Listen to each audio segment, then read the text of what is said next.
साथियों नमस्कार, जय श्री कृष्णा, राधे राधे। साथियों आज आपके इंतजार की घड़ियां खत्म हुई, क्योंकि कल की क्लास के अंदर आपका संघर्ष, आपका जलवा देखकर मेरा मन भी अंदर से गदगद होने लगा, मेरा अंदर से खून उबलने लगा कि जिस प्रकार से साथी अपनी तैयारी के साथ, जिस प्रकार से साथी अपनी ऊर्जा के साथ डेली मेरे साथ जुड़ जाते हैं, उसी प्रकार से अगर मैं उनके लिए नई नई ऊर्जा के साथ नहीं आया तो मेरा आना बेकार है। साथियों मैं आपके कल के संघर्ष को देखकर मेरे अंदर ऊर्जा हजारों गुना बढ़ चुकी है। मैं आपके लिए इसी समय प्रतिदिन क्लासें लेके आता रहूंगा और साथियों आज अंत तक जुड़े रहिएगा, क्योंकि आज मैं फिर आपके लिए एक नई सूचना लेके आया हूं और वो सूचना अगर आपने नहीं सुनी तो वो सूचना आज चूक गए तो अगली क्लास के अंदर जो साथी असफल रहे हैं वो फिर असफल हो जाएंगे। क्योंकि साथियों ये सूचना आपके लिए फायदेमंद नहीं है, ये सूचना मेरे लिए फायदेमंद नहीं है, ये सबके लिए फायदेमंद है। क्योंकि अगली क्लास जैसे ये सूचना मैं जिस क्लास के लिए लेके आया हूं उस क्लास के अंदर अगर हम अब्सेंट रह गए, आज की सूचना नहीं सुन पाए, तो प्लीज उस क्लास आज की क्लास को अंत तक देखना। साथियों कल की क्लास में किसने मारी बाजी, ये भी परिणाम अभी आपके सामने मैं लेके आया हूं।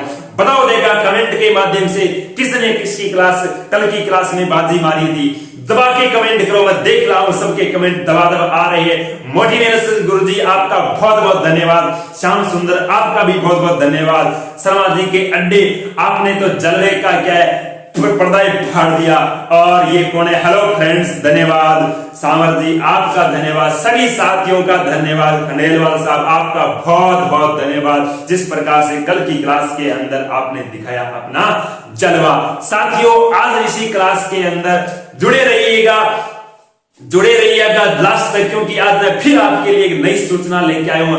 दबा के कमेंट करो, बताओ कि कल की क्लास के अंदर किसने मारी थी बाजी, क्या पता चल जाए। मोटिवेशन गुरुजी दबा के करो आज कमेंट। डेली जूते कुछ ना लाते रहो, आज भी आज कुछ ना कुछ साहित्य का आप नया लेके आए हो। बताओ मुझे क्या नया लेके आओ, किस खुशी में लेके आओ, क्यों क्या पता आज आपका भी नंबर आ सकता है। साथियों मारो दबा के कमेंट, लाइक कर दो, शेयर कर दो और अन्य साथियों को बता दो कि हमारे इस समय इतने बजे क्लास शुरू होती है। उस क्लास के अंदर डेली ना कुछ नया रहता है। कहता है कि रख हौसला वो मंजर भी आएगा, रख हौसला वो मंजर भी आएगा, कभी ना कभी तो प्यासे के पास चलकर समंदर भी आएगा, समंदर भी आएगा। साथियों नाराज मत होइएगा, क्या पता अगली क्लास में आपका ही सिक्का लहराएगा, आपका ही तिरंगा लहराएगा। साथियों करते हैं चर्चा, किस साथी ने मारी कल की क्लास में बाजी। बताओ देखा किसने मारी बाजी, बता दो क्या? खून उबल रहा है साथियों अंदर से, बताओ मुझे किसने मारी कल की क्लास में बाजी। बता रहा हूं साथियों, ध्यान से सुनिएगा, एक बार सांसों को रोक लीजिएगा। बताओ बता दो क्या? अंदर से मन एक बार उदास हो रहा होगा, शांत हो गया, एक बार सांसों को रोक लीजिए, मैं आपके लिए अभी परिणाम लेके आ रहा हूं। बताओ देखा कौन है गुरुजी आज की विजेता का होनहार। चलो बताते हैं, आज इधर आपके सामने आने वाली है इस साथी की फोटो, पहचानिएगा कौन है। कैमरामैन से मैं रिक्वेस्ट करूंगा कि कैमरामैन जी कल की क्लास में किसने लहराया परचम, उसका पर्दा कीजिए यहां पर फास, ताकि पता चले साथियों को कि किसने हमारी कल की क्लास में बाजी। साथियों आ रहा है, एक बार बधाई दीजिए सभी के सभी बधाई देना जिस साथी ने कल की क्लास में बाजी मारी, सारे दबा के बधाई दो। साथियों ये रहा आपके सामने आपका दोस्त, ये कौन जिसने बना रखी है YouTube के, पहचानो देखा कौन है ये साथी, जिस साथी ने कल की क्लास में बाजी मारी। पहचानो सभी, दिख रहा है कौन साथी है जिस साथी ने कल की क्लास में बाजी मारी। पहचानो देखा, पहचान सकते हो क्या? पहचान गए तो सारे बधाई देना शुरू कर दो, क्योंकि इस साथी ने कल की क्लास में मैंने देखा कि प्रश्न लिखते उनके उत्तर आने प्रारंभ हो गए थे। उस साथी, बहुत सारे साथी जिस साथी ने उत्तर सही दिए, लेकिन वो क्या अपना टाइम पीरियड था 7 सेकंड का, 7 सेकंड वो नहीं दे पाए। इस वजह से बहुत सारे साथी, नाराज मत होना, मत कर परवाह उनकी, उनकी जो आज देते हैं ताना, मत कर परवाह उनकी जो आज देते हैं ताना, आएगा तेरा भी जमाना जब झुका देना उनके भी सिर। साथियों, आज हम बात कर रहे हैं इस साथी, कौन साथी? जिस साथी ने कल की बाजी मारी। पहचानो, देखा कौन है साथी जिसने कल की क्लास में अपना परचम लहराया। जिस साथी की फोटो आपके सामने है, अब नाम मैं बाद में बताऊंगा, पहले आप इसको पहचानो। बधाई दो, जितनी हो सके उतनी बधाई दो। इस व्यक्ति, कौन व्यक्ति है ये? स्टूडेंट कौन है ये? कौन सा छात्र है? इसका क्या जीवन परिचय है? इसके बारे में क्या कुछ आज मैं बताने वाला हूं। देखो साथियों, चलो बहुत बहुत धन्यवाद, आपको भी बहुत बहुत बधाई हो और इस साथी को भी बहुत बहुत बधाई हो। ये व्यक्ति एक निम्न मध्यम परिवार से है। ये है अपने कालू ग्राम से, क्योंकि मैंने इस व्यक्ति के बारे में कल काफी खगोला, इसने मुझे मैसेज नहीं किया, न इसकी मेरे पास कोई फोटो थी, लेकिन मैंने इसकी आईडी को खंगोला। आईडी खंगोलने के बाद पता चला कि इस व्यक्ति का रियल नाम क्या है। इसने तो अपना चैनल बना रखा है शर्मा जी का अड्डा इसके नाम से, लेकिन इसका रियल नाम है कृष्ण खंडेलवाल। कौन है? कृष्ण खंडेलवाल, जो एक ब्राह्मण जाति से बिलोंग करता है और ये विद्यार्थी वर्तमान में रीट की और पटवारी की तैयारी कर रहा है। इसके पिताजी एक साधारण किसान है। बिल्कुल इसके घर के अंदर बात की जाए तो कोई भी कमाने वाला नहीं है, केवल और केवल एक ऐसा विद्यार्थी जो खुद अपने बलबूते काम भी करता है, ऐसी बात नहीं, और दिन रात मेहनत भी करता है। और इसने मारी थी कल की क्लास के अंदर बाजी, जो कालू ग्राम से है। कालू ग्राम सुना होगा, बीकानेर जिले की लूनकंस तहसील के अंदर एक कस्बा है, जहां पर कालका माता का बहुत बड़ा विशाल मंदिर है। उसी कालका मां के दरबार से ये बिलोंग करता है कृष्ण खंडेलवाल, जिसने क्या है शर्मा जी का अड्डा के नाम से बना रखी है अपनी यूट्यूब चैनल। साथियों, इस साथी ने कल की क्लास में बाजी मारी, तो आपका फर्ज बनता है कि इस साथी को बहुत अत्यधिक मात्रा में क्या दी जाए? बधाई दी जाए। चलो साथियों, ये थी कल की क्लास, जिस क्लास में आपका जलवा दिखा। और आज फिर मैं आपके लिए, मैंने कहा कि लास्ट में एक नई सूचना लेके आने वाला हूं, तो साथियों जुड़े रहेंगे अंत तक। तो ये था आपका साथी। कैमरामैन प्लीज इस फोटो को अब क्या कर दो? हटा दो, लेकिन नीचे वाली पट्टी में नाम चलना चाहिए इस साथी का अंत तक। ठीक है साथियों, चलो आज करते हैं हम एक नए टॉपिक के ऊपर। टॉपिक क्या रहेगा साथियों? हाँ, बधाई दो, इतनी बधाई दो इस साथी को, ऐसा लगे कि रियल में मैंने संघर्ष किया है। मेरे मुकाम की सीढ़ियां अब मेरा पैर छूने के लिए तत्पर तैयार है, क्योंकि अब वो मंजर दूर नहीं साथी। अब आपके रीट की डेट भी शायद तक डिक्लेयर होने वाली है और आपकी सफलता भी अभी थोड़े से दिनों में रंग लेके आने वाली है। साथियों, चलते हैं अगले अपने क्लास के ऊपर। क्लास रहेगी आज क्या? आज हम चर्चा करेंगे किस टॉपिक के ऊपर? चर्चा करेंगे हम कौन से टॉपिक के ऊपर साथियों? टॉपिक का नाम रहेगा मानसून। साथियों, जलवायु के बाद में हमारे क्वेश्चन बनता है, वो बनता है मानसून से। और मानसून के अंदर हम क्या, किसके मानसून की चर्चा करेंगे? हम करेंगे भारत के मानसून की चर्चा करेंगे। तो साथियों बताओ मुझे कि क्यों मानसून की परिभाषा तो मैं जलवायु के अंदर बता चुका हूं। अब जो बातें करेंगे वो करेंगे कि मानसून के अंदर हम क्या क्या पढ़ेंगे। तो सबसे पहली बात तो पढ़ेंगे क्या साथियों? मानसून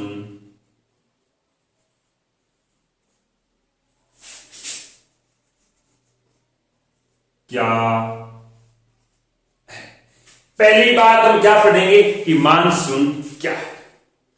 दूसरी बात पढ़ेंगे हम क्या?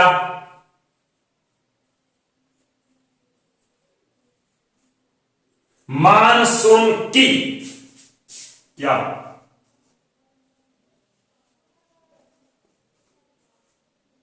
उत्पत्ति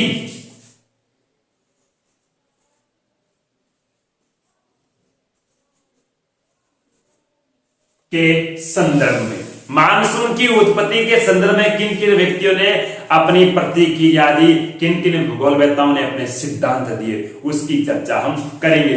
तीसरे नंबर पे हम पढ़ेंगे मानसून क्रम से पढ़ेंगे। तीसरे नंबर पढ़ेंगे मानसून की क्या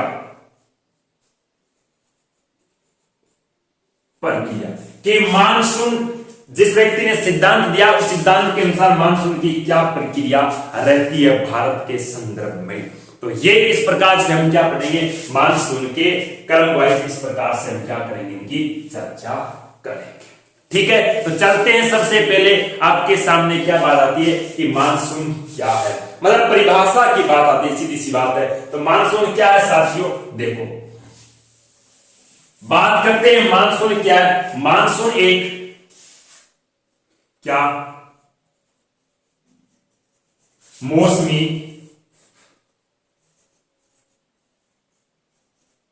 पवन, सिंपल सी बात। इसकी परिभाषा बता चुका हूं, दोबारा थोड़ा सा बता रहा हूं। मानसून क्या है, मानसून एक मौसमी क्या है, पवन है। उस पवन की क्या बताया था मैंने, दिशा या फिर दशा की अवस्था को क्या कहते हैं, मानसून कहते हैं। इसकी परिभाषा मैं पीछे वाली जलवायु क्लास में बता चुका हूं, लेकिन यहां पर इतना ही देखना, मानसून क्या है, ये एक मौसमी क्या है, पवन है। दूसरी बात हमने क्या की, मानसून के संदर्भ में किस किस व्यक्तियों ने क्या दिए थे, अपने सिद्धांत दिए थे। उन सिद्धांतों के ऊपर चर्चा करते हैं। तो सिद्धांतों के ऊपर मानसून की प्रक्रिया के संदर्भ में कुछ व्यक्तियों ने अपने क्या दिए थे, सिद्धांत दिए थे। पहला एक सिद्धांत आया था साथियों, सिद्धांत का नाम क्या था, तापीय सिद्धांत। कौन सा सिद्धांत आया था, तापीय सिद्धांत। दूसरा सिद्धांत आया था जिसे क्या कहा था,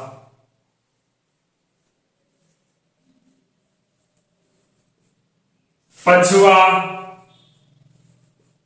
प्रवाह सिद्धांत। तीसरा सिद्धांत आया था, उसे कहा था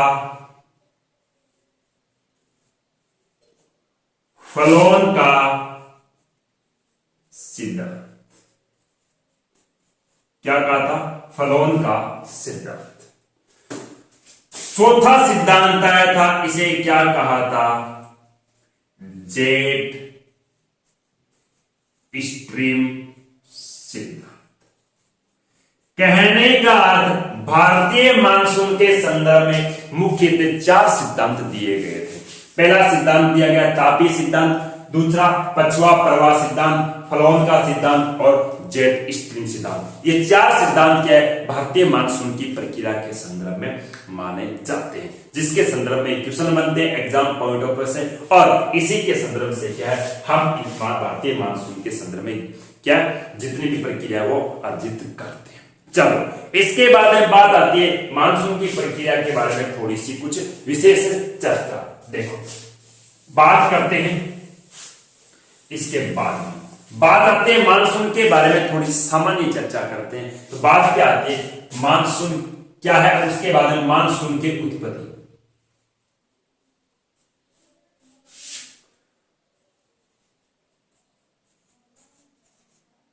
भारतीय मानसून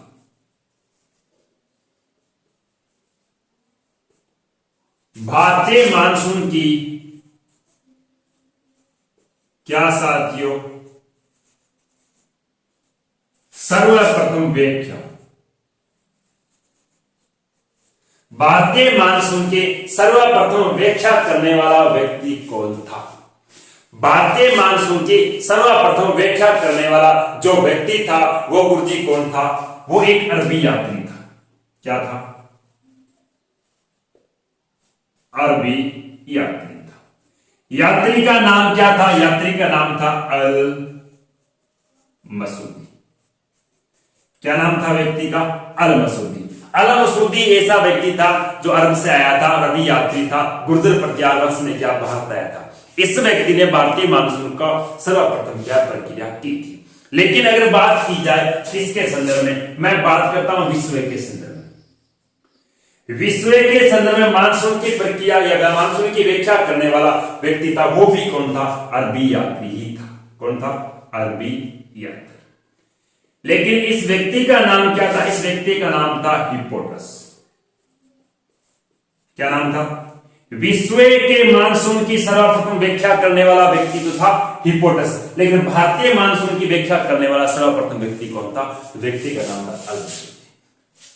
अगर बात करते हैं मानसून शब्द की, किसकी बात करते हैं? मानसून शब्द की बात करते हैं। मानसून अगर शब्द की बात की जाए तो मानसून शब्द का अर्थ क्या है? मानसून शब्द लिया गया है एक अरबी भाषा,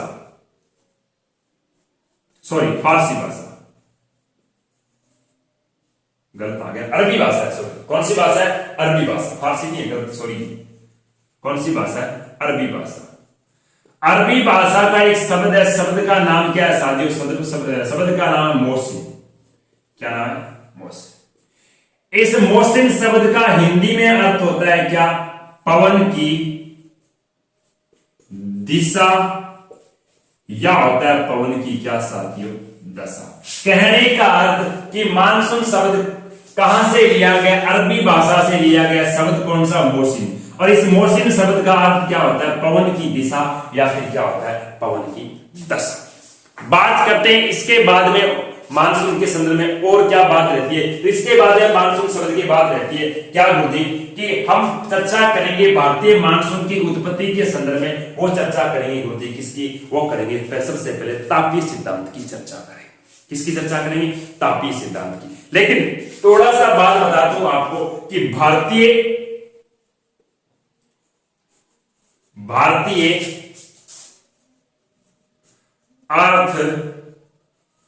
अर्थव्यवस्था, भारतीय अर्थव्यवस्था का आधार क्या है? कृषि। भारतीय अर्थव्यवस्था को सुदृढ़ करने का या भारतीय अर्थव्यवस्था को गिराने का सबसे बड़ा कारण क्या रहता है? वो रहता है कृषि। और ये कृषि गुरुजी क्या है? कृषि मानसून पर आधारित है। क्या है? आधारित। इसका मतलब जब मानसून क्या रहेगा? भारत के अंदर फीका रहेगा। इसका अर्थ सीधा सा एक ही बात है कि भारत की अर्थव्यवस्था क्या कर जाएगी? गिर जाएगी। कहने का अर्थ क्या हो गया कि भारतीय अर्थव्यवस्था को सुदृढ़ करने का जो जीवन आधार है वो क्या रहता है? मानसून रहता है। चलो साथियों आगे की ओर चलते हैं और बात आती है, हम तापीय सिद्धांत के अनुसार चर्चा करेंगे कि भारतीय मानसून भारत के अंदर किस प्रकार से मानसून का क्या होता है। मेरे प्यारे साथियों आगमन होता है। सभी हाँ जो नए साथी जुड़े उनको भी राम राम राम राम, अभी तक बधाइयां आ रही है उनको भी बहुत बहुत धन्यवाद। आप जिस प्रकार से इस साथी को बधाई दे रहे हो, बिल्कुल साथियों जुड़े रहे अंत तक, क्योंकि मैं आज आपके लिए फिर एक नई सूचना लेके आया हुआ हूं। क्या साथियों? बताऊंगा अंत तक, क्योंकि अंत तक जुड़े रहोगे तभी लास्ट में बता के जाऊंगा। चलो भारतीय मानसून में आज बात करते हैं पहले सिद्धांत की। सिद्धांत का नाम क्या है? डडले स्टाफ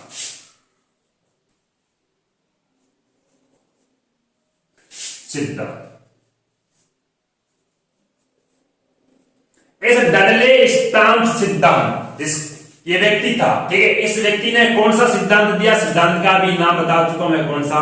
तापीय सिद्धांत। ये डडले स्टाम्प व्यक्ति ने क्या सिद्धांत दिया था? सिद्धांत का नाम क्या दिया? तापीय सिद्धांत। इस व्यक्ति के अनुसार भारत में मानसून कैसे आता है? इस व्यक्ति ने क्या कहा? इस व्यक्ति ने लिया था भारत के अंदर मानसून या फिर स्थल भाग पर मानसून की उत्पत्ति का कारण क्या बताया। इसने क्या कहा कि भारत में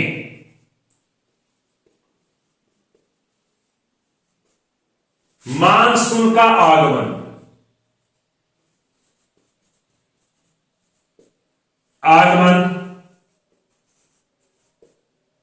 स्थल व जल भाग में वायु के दाब में पाए जाने वाले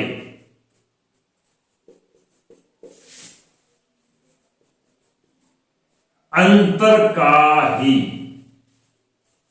है। अंतर जो स्थल भाग और जल भाग के अंदर वायु दाब का अंतर पाया जाता है कि जल भाग में वायु का दाब उच्च है, स्थल भाग में वायु का दाब क्या है? निम्न है। इस वायु के दाब के अंतर के आधार पर ही क्या है? भारत के अंदर किसका होता है आगमन? तो कहने का मानसून का आगमन होता है। लेकिन साथ ही साथ इसने एक और नाम लिया, वो लिया किसका, क्योंकि इसने सिद्धांत भी किसके नाम पर दिया था, तापीय सिद्धांत। इसका मतलब तापमान के आधार पर क्या है, भारत के अंदर मानसून का क्या होता है, आगमन होता है। जिससे स्थल जहां जहां तापमान क्या होगा, उच्च होगा, वहां पर वायु का दाब क्या होगा साथियों, निम्न होगा। क्या होगा, निम्न होगा। इसका मतलब पवने हमेशा उच्च वायु दाब से किधर बहती है, निम्न वायु दाब की तरफ बहती है। इसका अर्थ क्या है, भारत के अंदर धीरे धीरे किसका आगमन होता है, मानसून का आगमन होता है। ये बात किसने बताई, ये बात बताई थी सर्वप्रथम व्यक्ति था, व्यक्ति का नाम क्या था, डडले स्टार्न। इस व्यक्ति ने क्या कहा, इस व्यक्ति ने कहा कि कितने 21 से क्या 22 जून, कितने 21 से 22 जून, 21 से 22 जून को सूर्य सीधा का सीधा कहां चमकता है, सूर्य सीधा का सीधा चमकता है कौन सी रेखा पर, कर्क रेखा। कौन सी रेखा पर, मतलब कहने का 21 से 22 जून को सूर्य का सीधापन कहां पर रहता है, तो कर्क रेखा पर रहता है। कर्क रेखा पर सूर्य का सीधापन रहता है। इसका मतलब वायु का निम्न दाब किस स्थान पर रहता है, स्थल भाग में। तो सबसे ज्यादा वायु का निम्न दाब है वो रहता है कहां, पाकिस्तान में। कहां पर रहता है, पाकिस्तान में। और पाकिस्तान में एक स्थान है, स्थान का नाम पेशावर। क्या नाम है, पेशावर। इस पेशावर नामक स्थान पर कहते हैं 21 से 22 जून को क्या है, वायु का दाब क्या रहता है, निम्न रहता है। इसी वायु के निम्न दाब के वजह से समुद्र से उच्च दाब होने की वजह पवने क्या करती है, इस पेशावर की तरफ क्या करती है, खींचती है। और खींचने की वजह से वह पवने समुद्री भाग से क्या आर्द्रता लेकर आती है, और जिस वजह से क्या है स्थल भाग पर या फिर भारत के अंदर किसका आगमन होता है, मानसून का आगमन होता है। आगे देखो अब क्या है, आगे क्या कहता है ये व्यक्ति, देखो डडले स्टार्न क्या कहता है आगे। डडले स्टार्न ये बात कहता है कि जिस प्रकार से इसने बताया कि यह है भारत का दक्षिणी हिस्सा, क्या रहता है, दक्षिणी हिस्सा। देखो हम छोटा सा बनाते हैं। इस व्यक्ति ने क्या कहा, इस व्यक्ति ने बताया कि जिस प्रकार से क्या है, आपको साहित्य के नीचे दिखाई नहीं दे रहा हूं, थोड़ा और ऊपर बना लेता हूं, ठीक है। देखो ऊपर वाला साफ कर देता हूं ताकि और पता चल जाए। यहां कितना ठीक है बस। डडले स्टार्न ने क्या कहा कि मान लो कि ये कौन सी रेखा है, इसने बताया कि ये है आपकी 0 डिग्री रेखा। कौन सी है, 0 डिग्री। और मैंने जब आपको वायुमंडल बताया था, वायुमंडल के अंदर क्या मैंने पेटियां बताई थी, उन पेटियों के बीच में मैंने पवनों का भी चर्चा की थी। तो मैंने बताया था कितने साथियों, मैंने बताया था पृथ्वी के पृथ्वी के कितने 5 डिग्री से लेकर कितने 30 डिग्री के मध्य, चाहे उत्तरी गोलार्ध हो चाहे दक्षिणी गोलार्ध हो, इनके मध्य जो पवन चलती है वो एक स्थायी पवन है। उस स्थायी पवन का नाम क्या है, व्यापारिक पवन। क्या बताया था, व्यापारिक पवन। जो उत्तरी गोलार्ध में किस प्रकार चलती है, उत्तरी गोलार्ध में तो इस दिशा से ऐसे चलती है, ठीक है, ऐसे। और दक्षिणी गोलार्ध में कैसे चलती है, दक्षिणी गोलार्ध में इस प्रकार से। ये व्यापारी पवनों की क्या रहती है, दिशा रहती है। कहने का उत्तरी गोलार्ध में चल रही है वो तो उत्तर पूर्व से किधर आ रही है, दक्षिण पश्चिम की ओर, और दक्षिणी गोलार्ध में चल रही है वो दक्षिणी पूर्व से किधर बह रही है, उत्तर पश्चिम की ओर बह रही है। तो डडले स्टार्न क्या कहता है, डडले स्टार्न कहता है कि एक व्यक्ति था, व्यक्ति का नाम क्या था, फ्लोन। क्या नाम था, फ्लोन। इस फ्लोन व्यक्ति ने एक सिद्धांत दिया था, उस सिद्धांत का नाम भी क्या था, फ्लोन ही था। अब डडले इसी की नकल करते हुए क्या बताता है कि जब सूर्य का सीधापन कहां पर रहता है, सूर्य का सीधापन रहता है भूमध्य रेखा पर। भूमध्य रेखा पर सीधापन रहेगा, इसका मतलब यहां पर वायु का दाब क्या रहेगा, निम्न रहेगा। क्या रहेगा, निम्न। वायु का दाब निम्न रहेगा, इसका मतलब यहां पर वायु का दाब उच्च है और इसके दक्षिण में भी वायु का दाब क्या है, उच्च। कहने का यहां पर वायु का दाब क्या है, हाई, और यहां पर वायु का दाब कैसा है, हाई। हाई होने की वजह जहां से वायु का दाब उच्च है वहां से पवने क्या निम्न वायु दाब की तरफ दौड़ती। इसका मतलब यहां से पवने किस दिशा की ओर दौड़ेगी, भूमध्य रेखा की ओर क्या करेगी, दौड़ेगी। क्या करेगी, दौड़ेगी। दौड़ेगी इसका मतलब यहां पर क्या दोनों पवने आकर मिलेगी और मिलने की वजह यहां पर क्या होगी, वर्षा होगी। लेकिन धीरे धीरे सूर्य या तो क्या उत्तरायणी की तरफ जा रहा है या धीरे धीरे सूर्य किस दिशा की ओर जा रहा है, दक्षिणायनी की तरफ जा रहा है। क्योंकि अब क्या भारत के अंदर गर्मी शुरू होगी, मतलब हम बात करते हैं कि लगभग कितने 21-22 मार्च की बात करते हैं। मार्च के बाद में क्या धीरे धीरे सूर्य क्या अपने उत्तरायणी की तरफ जाएगा। उत्तरायण की तरफ जाएगा। इसका मतलब क्या है, भारत में कौन सी ऋतु प्रारंभ होगी, ग्रीष्म ऋतु प्रारंभ होगी। अब क्या है, ग्रीष्म ऋतु प्रारंभ होगी। मान लो सूर्य क्या धीरे धीरे कहां चला गया, सूर्य चला गया गुरुजी, देखो मैं उदाहरण के तौर पर बताता हूं कि 10-15 डिग्री पर, कितने डिग्री, मान लो कि यहां पर है 16 डिग्री नॉर्थ अक्षांश, सूर्य कहां चला गया, 16 डिग्री उत्तरी अक्षांश पर चला गया। तब क्या कहता है डडले, डडले कहता है कि जो उत्तर से कौन सी आ रही थी व्यापारी पौने, पहले यहां पर बह रही थी, कहां बह रही थी, यहां पर बह रही थी। ये पौने, इन पौनों का रास्ता छोटा हो गया और ये पौने अब यहां न बहकर उत्तर वाली कहां बह रही है, उत्तर वाली बह रही है यहां पर, कहां बह रही है, यहां पर बह रही है। कौन बता रहा है, डडले स्टाम्प। अब क्या इसकी नकल कर रहा है, किसके फ्लोर की। अब क्या कह रहा है कि जो दक्षिण के अंदर जो व्यापारी पौने बह रही थी, किस प्रकार से, ऐसे जो पौने बह रही थी, ये पौने क्या करेगी, जैसे क्या इनको रास्ता बढ़ाना पड़ेगा क्योंकि सूर्य ऊपर चला गया, तो इन पौनों को क्या करना पड़ेगा, भूमध्य रेखा को पार करना पड़ेगा। जैसे ये पौने भूमध्य रेखा को पार करेगी तो फ्लोन कहता है कि ये पौने, व्यापारी पौने भूमध्य रेखा में चाहे उत्तरी गोलार्ध की हो चाहे दक्षिणी गोलार्ध की हो, जैसे भूमध्य रेखा को पार करती है, पार करते क्या अपने दिशा में क्या कर लेती है, परिवर्तन कर लेती है। इस प्रकार से ऐसे ये पौने क्या करती है, परिवर्तन करती है, ऐसे परिवर्तन करती है। देखो इन पवनों की पहले दिशा कौन सी थी, पहले इन पवनों की दिशा थी दक्षिणी गोलार्ध के अंदर, तो हम कह सकते हैं एक तरीके से ये उत्तर हो गया, दक्षिण हो गया, पश्चिम हो गया, पूर्व हो गया। पहले इन पवनों की दिशा क्या थी, दक्षिण पूर्व से किधर सी, उत्तर पश्चिम की ओर थी। लेकिन जैसे ही भूमध्य रेखा को पार किया, पार करने के बाद में इन पवनों की दिशा क्या होगी, ये होगी, कहने कर दक्षिण पश्चिम से किस दिशा की ओर होगी, उत्तर पूर्व की ओर होगी। अब देखो आगे डडले क्या कहते हैं, डडले कहता है कि यहां पर अब वायु का दाब क्या है, यहां पर वायु का दाब है निम्न, वायु का दाब निम्न है। इसका मतलब यहां पर तापमान क्या है, उच्च, जहां जहां तापमान उच्च होगा वहां वहां वायु का दाब क्या होगा, निम्न होगा। इसी वजह से इसने दो आधार लिए, एक तापमान का और एक क्या ले लिया, वायु के निम्न दाब का। लेकिन आगे क्या रहती है कि यहां पर वायु का दाब, इस वजह भारत के दक्षिण में यहां पर क्या है, पूरा जलभाग रहता है। क्या रहता है साथियों, जलभाग रहता है। और ये जलभाग है किसका, ये जलभाग है हिंद महासागर का। किसका है, हिंद महासागर का। अब ये हिंद महासागर का जलभाग होने की वजह से यहां से पौने क्या करेगी, आर्द्रता प्राप्त करेगी। क्या करेगी, आर्द्रता प्राप्त करेगी। इस प्रकार से आर्द्रता प्राप्त करेगी और भारत के स्थल भाग से क्या करेगी, टकराएगी। भारत से स्थल भाग से टकराएगी उस समय पवनों की दिशा क्या होगी, तो उस समय पवनों की दिशा होगी दक्षिणी पश्चिम, दक्षिणी पश्चिम ना, दक्षिणी पश्चिम।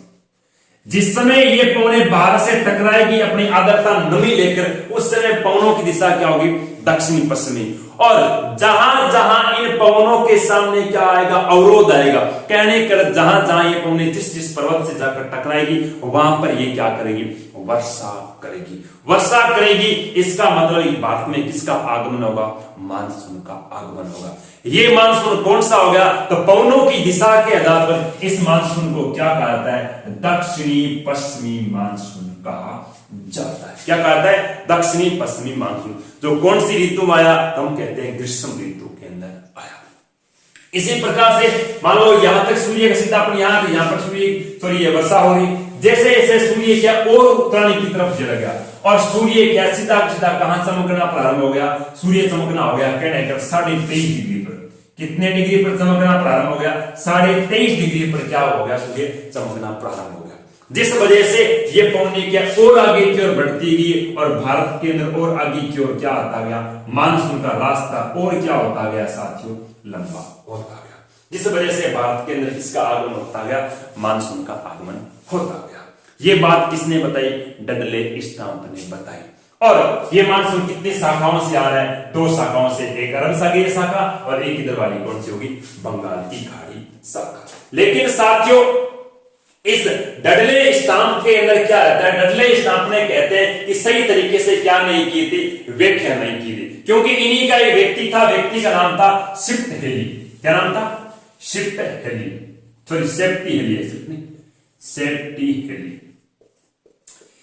इस सेफ्टी हेली ने कहते हैं कितने, सन 1686, कितने, सन 1686 में कहते हैं कि इसी डडले का क्या सहयोग किया था, सॉरी डडले की जो बातें थी, ये डडले की बातें रियल में सेफ्टी हेली की नकल थी, क्योंकि इसने पहले ये बात बता चुका था और इसी की नकल की थी किसने, डडले स्टाम्प ने। लेकिन इस व्यक्ति का जो सिद्धांत था वो सिद्धांत नकार दिया गया था। क्यों? क्योंकि इस व्यक्ति ने किसकी व्याख्या नहीं की थी, तापमान के साथ साथ इसने पवनों की विस्तृत व्याख्या नहीं की थी। किसकी? पवनों की विस्तृत व्याख्या न करने का सेफ्टी हेली की जो सिद्धांत था वो क्या कर देता, अमान्य करार दे दिया गया था।